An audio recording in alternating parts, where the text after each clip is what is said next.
नाध्यहङ्कार चेतानि नाहं न च श्रोत्रजिह्वे न च घ्राणनेत्रे न च व्योमभूमिर्न तेजो न वायुः चिदानन्दरूपः शिवोऽहं शिवोऽहं चिदानन्दरूपः शिवोऽहं शिवोऽहम्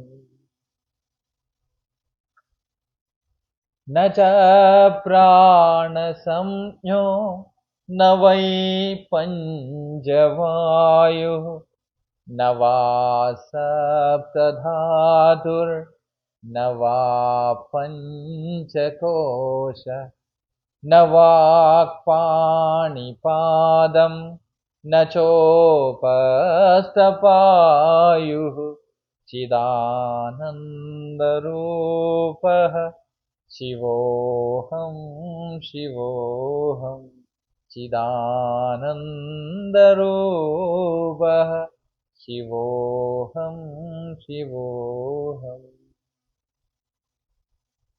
न मे द्वेषरागौ न मे लोभमोहौ मदो नैव मे नैव मात्सर्यभाव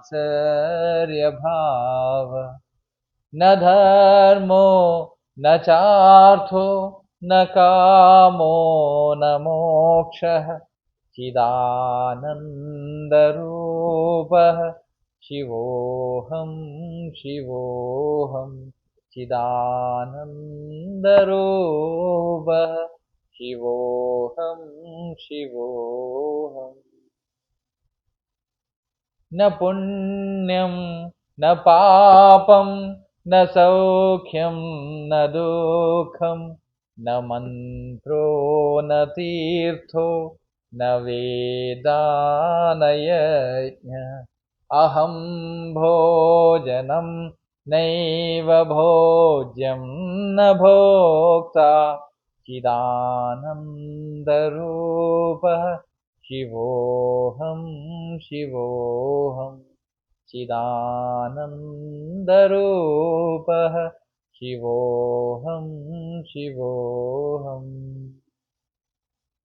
न मृत्युर्न शङ्का न मे जातिभेद पिता नैव माता च जन्म न बन्धुर्न मित्रं गुरुर्हे न शिष्यः चिदानन्दरूपः शिवोऽहं शिवोऽहं चिदानन्दरूपः शिवोऽहं शिवोत्वम् अहं निर्विकल्पो निराकाररूपो विभुर्व्याप्य सर्वत्र सर्वेन्द्रियाणां न चासङ्गतो नैव मुक्तिर्न बन्धः चिदानन्दरूपः शिवोऽहं शिवोत्वं चिदानन्दरूपः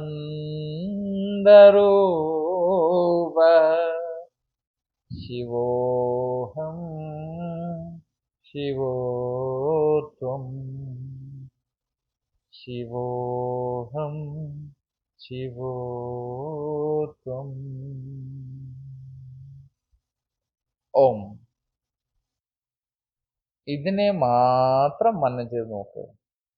എത്ര മനോഹരമായിട്ട് തത്വജ്ഞാനത്തെ ബ്രഹ്മജ്ഞാനത്തോടൊപ്പം സമന്വയിപ്പിച്ചു വെച്ചിരിക്കുന്നു. ഇതല്ല ഇതല്ല ഇതല്ല എന്നറിഞ്ഞിട്ട് എല്ലാം ഞാൻ തന്നെ എന്നറിയിക്കുന്നു.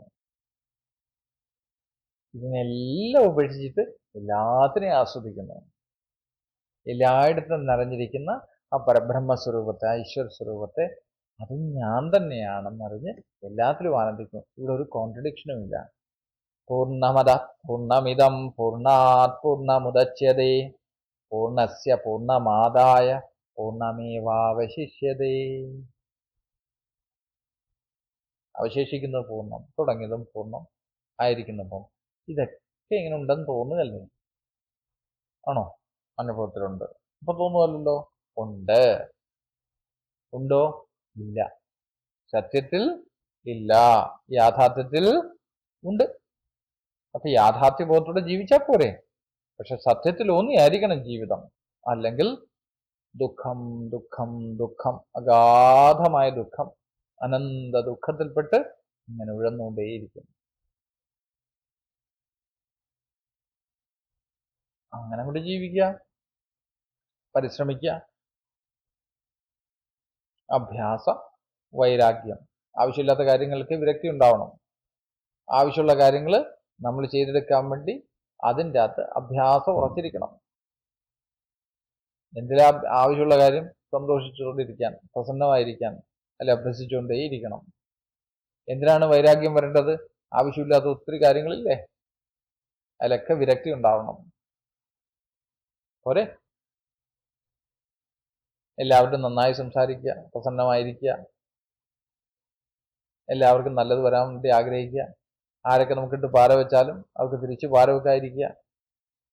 പാര വെക്കുമ്പോൾ ഒഴിഞ്ഞു പോകാൻ പിടിക്കുക, ഇല്ലേ? ആദ്യത്തെ എന്താ? അവിടെ ഒഴിവാ, ഒഴിഞ്ഞു മാറുക. ആവശ്യമില്ലാതെ പ്രസംഗം ചെന്ന് പെടാതിരിക്കുക. ഇനി വേണമെന്ന് വെച്ചാൽ കയറി അടി വെട്ട്. അമർത്തി തൊഴുതെന്ന് വെച്ചാൽ ഒഴിവാ, കയറി അടി വെട്ട്. മനസ്സിലായില്ലേ? അതെന്താ? സമ്പൂർണ്ണ ജീവിതത്തിൽ അങ്ങനെയായിരിക്കണം. Physical strength, mental strength, spiritual അധ്യാത്മിക ശക്തി എന്ന് വെച്ചാൽ എന്താ? നമ്മുടെ ആഭാമണ്ഡലം, നമ്മുടെ ഓറ, നമ്മുടെ റെസനേറ്റിംഗ് കപ്പാസിറ്റി, അതൊക്കെ നല്ല സ്ട്രോങ് ആയിരിക്കണം. എല്ലാം നമ്മുടെ സുഹൃത്തുക്കളാവും. ആര്? നമുക്ക് ചുറ്റുമുള്ള ഊർജങ്ങളെല്ലാം. കാരണം അവരിത് തന്നെ അന്വേഷിക്കുക. ഒരല്പം പ്രകാശം, ആ പ്രകാശം ഉണരട്ടെ ഹൃദയചക്രത്തിൽ നിന്ന്, ഭഗവത്ര നിറയട്ടെ. ആ പ്രകാശത്തിൽ അലിഞ്ഞിലഞ്ഞ് എല്ലാ ഇരുട്ടും ഇല്ലാണ്ടാവട്ടെ. പതിയെ പ്രകാശം അലിഞ്ഞ് സമ്പൂർണതയിലേക്ക് ലയിച്ചില്ലാണ്ടാവട്ടെ.